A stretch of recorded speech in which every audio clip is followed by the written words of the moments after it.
হেপাহৰ ভোগালী বিহুলৈ মাজত মাত্ৰ এটা দিন ৰাজ্যৰ চৌপাশে যেনে উখল মাখল পৰিৱেশ এই হেপাহৰ ভোগালী বিহুক আদৰাৰ বাবে আৰু এই মুহূৰ্তত মই উপস্থিত আছোঁ নুমলীগড়ৰ জাঠিপতীয়া মিঠান চাপৰি হালুৱা গাঁৱৰ কাষ্টম যি হায়াৰিং চেণ্টাৰ আছে এই চেণ্টাৰৰ উদ্যোগত এক বৃহদাকায় 100 ফুট উচ্চতাৰ মেজি তেওঁলোকে তৈয়াৰ কৰাত ব্যস্ত হৈ পৰিছে যিহেতু মাজত মাত্ৰ এটা দিন আৰু ইয়াত এই যি বৃহৎ অঞ্চলৰ ৰাইজ একত্ৰিত হৈ এনেদৰে বিহু নাম জোৰা পৰিলক্ষিত হৈছে। মই পোনে পোনে দ্য নিউজ প্লাছৰ দৰ্শকক এই যি জাঠিপতীয়া অঞ্চল আছে বৃহৎ অঞ্চলৰ পৰা এই মুহূৰ্তত ভোগালী বিহুৰ প্ৰস্তুতিৰ দৃশ্যাৱলী কিছু দেখুৱাই আছোঁ। এই জাঠিপতীয়া অঞ্চলৰ পৰা এক বৃহদাকায় যি মেজি 100 ফুট উচ্চতাৰ তেওঁলোকে ইতিমধ্যে তৈয়াৰ কৰি প্ৰায় সম্পূৰ্ণ কৰি তুলিছে আৰু কাষতে মোৰ সহযোগীক মই দেখুৱাবলৈ অনুৰোধ কৰিছোঁ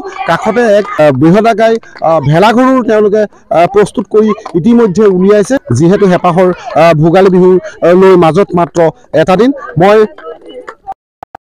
মহিলা আছে মহিলাৰ বিহু নাম জুৰি আছে মই বিহুৰ মাজলৈ যাবলৈ চেষ্টা কৰিম।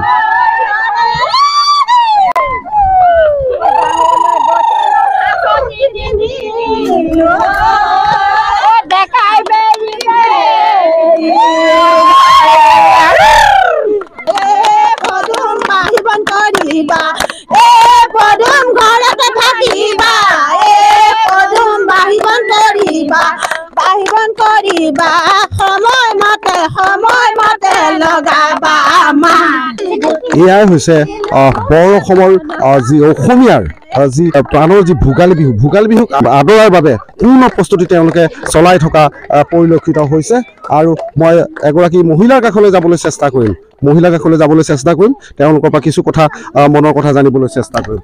কওকচোন কেনে প্ৰস্তুতি? প্ৰস্তুতি সম্পূৰ্ণৰূপে হৈ উঠিছে আৰু সৰ্বপ্ৰথমে মই আপোনালোকৰ জৰিয়তে সকলোলৈকে ভোগালী বিহুৰ লগ যাচিছোঁ।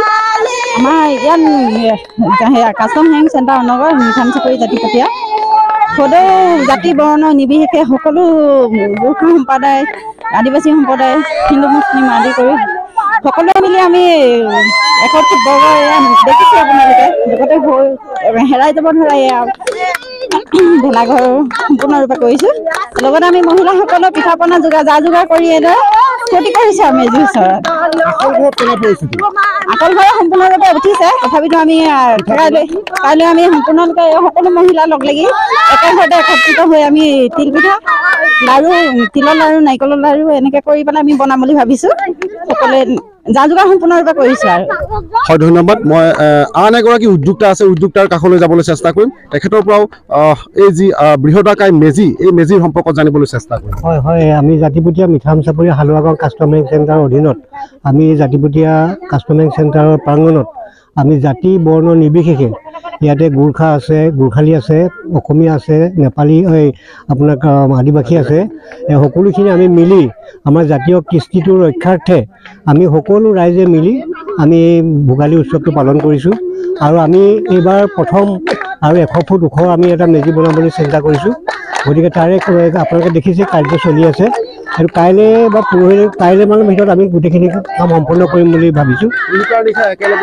একেলগে ভোজ ভাত চলিব একেলগে ভোজ ভাত খাম 3খন গাঁৱৰ ৰাইজে মিলি একেলগে ভোজ ভাত খাম। হয় ধন্যবাদ। এনেদৰে প্ৰায় 3খন গাঁৱৰ ৰাইজ একত্ৰিত হৈ এনেদৰে তেওঁলোকে আজি উৰুকাৰ নিশা ভোজ ভাত খোৱাৰ এক ব্যৱস্থাও তেওঁলোকে হাতত লৈছে বুলি ক'ব লাগিব যিহেতু জাতি ধৰ্ম বৰ্ণ নিৰ্বিশেষে যিহেতু এই যি বৃহৎ অঞ্চল আছে এই বৃহৎ অঞ্চলটি গোৰ্খা আদিবাসী আৰু অন্যান্য যিসমূহ সম্প্ৰদায় আছে এই সকলো সম্প্ৰদায়ৰ লোক একত্ৰিত হৈ এনেদৰে তেওঁলোকে ভোগালীৰ যি প্ৰস্তুতি এই প্ৰস্তুতিত তেওঁলোক ব্যস্ত হৈ পৰি বৃহদাকায় এই যি মেজি প্ৰস্তুত কৰি থকা পৰিলক্ষিত হৈছে আৰু কাষতে যিসমূহ মহিলা আছে গাঁৱৰ এই মহিলাসমূহ বিহু নাম জুৰি এফাকি বিহু জুৰি এনেদৰে নাচোনত ভাগি পৰিছে বুলি ক'ব লাগিব যিহেতু হেপাহৰ ভোগালী বিহু মাজত মাত্ৰ এটা দিন।